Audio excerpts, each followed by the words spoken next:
ہمارے خداوند یسوع کی انجیل مقدس یوحنا کے مطابق اس کا 8واں باب 51 سے 59 آیات تک۔ اس وقت یسوع نے یہودیوں سے کہا، میں تم سے سچ سچ کہتا ہوں کہ اگر کوئی میرے کلام پر عمل کرے تو وہ ابداً کبھی موت نہ دیکھے گا۔ تب یہودیوں نے اس سے کہا، اب ہم نے جان لیا ہے کہ تجھ میں بدروح ہے۔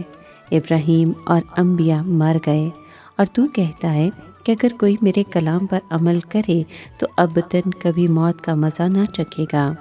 کیا تو ہمارے باپ ابراہیم سے بڑا ہے؟ وہ مر گیا اور انبیاء بھی مر گئے، تو اپنے آپ کو کیا ٹھہراتا ہے؟ یسوع نے جواب دیا کہ اگر میں اپنی بزرگی کروں تو میری بزرگی کچھ نہیں، مگر میری بزرگی میرا باپ کرتا ہے، جسے تم کہتے ہو کہ ہمارا خدا ہے۔ تم نے اسے نہیں پہچانا، لیکن میں اسے جانتا ہوں، اور اگر میں کہوں کہ میں اسے نہیں جانتا تو میں تمہاری طرح جھوٹا ہوں گا۔ ہاں، میں اسے جانتا ہوں اور اس کے کلام پر عمل کرتا ہوں۔ تمہارا باپ ابراہیم میرا دن دیکھنے کی تمنا میں نہایت شادمان تھا، چنانچہ اس نے دیکھا اور نہایت خوش ہوا۔ تب یہودیوں نے اس سے کہا، تیری عمر تو ابھی 50 برس کی بھی نہیں، اور کیا تو نے ابراہیم کو دیکھا ہے؟ یسوع نے ان سے کہا، میں تم سے سچ سچ کہتا ہوں، ابراہیم کے وجود سے بیشتر میں ہوں۔ تب انہوں نے پتھر اٹھائے کہ اسے ماریں، مگر یسوع چھپ کر ہیکل سے نکل آیا۔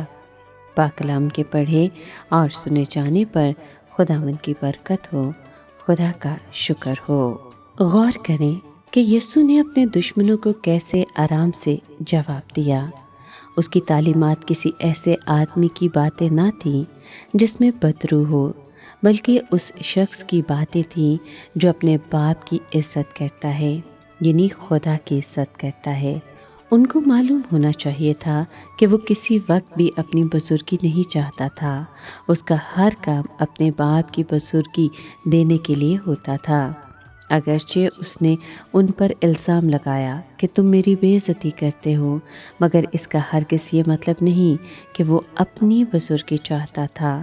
تب خداوند نے یہ بھی کہا کہ ہاں، ایک ہے جو اسے چاہتا اور فیصلہ کرتا ہے، یہ ایک بلا شبہ خدا ہے۔ خدا باپ اپنے عزیز بیٹے کی بزرگی چاہتا ہے اور ان سب کا فیصلہ کرے گا جو اسے بزرگی دینے سے قاصر رہتے ہیں۔ یسوع نے وعدہ کیا کہ اگر کوئی شخص میرے کلام پر عمل کرے تو ابد تک کبھی موت کو نہ دیکھے گا۔ اس کا اطلاق جسمانی موت پر نہیں ہو سکتا، کیونکہ خداوند یسوع پر ایمان رکھنے والے کتنے ہی لوگ ہر روز مرتے ہیں۔ یہاں اشارہ روحانی موت کی طرف ہے۔ خداوند کہہ رہا تھا کہ جو مجھ پر ایمان لاتے ہیں وہ ابدی موت سے چھوٹ جاتے ہیں۔ یہودی پورے طور پر سمجھتے تھے کہ جب یسوع کہتا ہے کہ بیشتر اس کے کہ ابراہیم پیدا ہوا میں ہوں، تو اس کا اصل مطلب کیا ہے؟ وہ خدا ہونے کا دعویٰ کر رہا تھا۔ یہی وجہ ہے کہ وہ اسے سنسار کرنے کی کوشش کرنے لگے، کیونکہ ان کے نزدیک یہ بات کفر تھی اور وہ ماننے کو تیار نہ تھے کہ مسیح موعود ہمارے درمیان کھڑا ہے۔ وہ نہیں چاہتے تھے کہ یہ شخص ہم پر حکمرانی کرے۔